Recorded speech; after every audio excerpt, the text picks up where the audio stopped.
ہم نے اپنے سینوں میں بہت سے بھیڑیے پال رکھے ہیں جو وقتاً فوقتاً باہر نکلتے رہتے ہیں۔ اگر انسان کی فطرت کو قناعت پر راضی کر لیا جائے تو دنیا میں سارا خسارہ ختم ہو جائے گا۔ مغرب اور مشرق کے مزاج میں وہی فرق ہے جو دانشور اور پیغمبر کے ضمیر میں ہوتا ہے۔ انسانی تعداد سر کے بالوں کی طرح ڈھیر اور باریک ہیں، انہیں الگ الگ کرنا بہت ہی مشکل ہے۔ جذبے کے بغیر حقاً پیدا نہیں ہوتے، مگر تعلیم کے بغیر بھی کبھی کبھی بڑے آدمی پیدا ہو جاتے ہیں۔ آدمی کو اپنی نیت کا علم ہوتا ہے، اس لیے دوسروں کی نیت سے بھی بے خبر رہتا ہے۔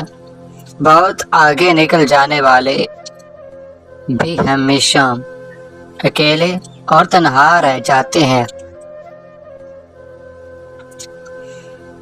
امید صرف غریب کا ہی آسرا نہیں ہوتی، یہ امیروں کے سینوں میں بھی ہلچل مچا دیتی ہے۔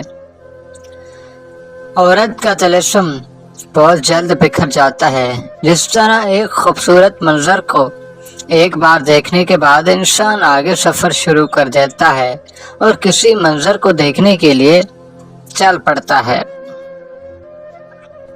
حقیقی آدمی کپڑوں میں نہیں، اپنے دل میں چھپا رہتا ہے۔ سماجی اور تمدنی سوچ ہمارے دماغ میں تو ہی ہوتی ہے، دل میں نہیں ہوتی۔ کوئی سائل آ جائے تو اس کو خالی نہ لوٹنا چاہیے۔ تیرے پاس کچھ نہ ہو تو اپنا جوتا ہی اتار کے دے دو اس کو، اس کے بدلے اللہ تمہیں وہ کچھ دے گا بس جس کا تو نے کبھی سوچا بھی نہ ہوگا۔ عجیب انسان ہے جو یہ جانتا ہے کہ اس نے ایک نہ ایک دن اس فانی جہان سے اٹھا لیا جائے گا، پھر بھی اس دنیا میں مگن رہتا ہے۔ جس انسان کو اللہ تعالیٰ نے بہت سی نعمتیں عطا کی ہوں اور وہ بندہ اور کی بھی جستجو کرے تو سمجھ جاؤ وہ اللہ کی نعمت کی ناشکری کر رہا ہے، اور جو مل جائے اس پر قناعت کی جائے اور اللہ کا شکر گزار ہونا چاہیے۔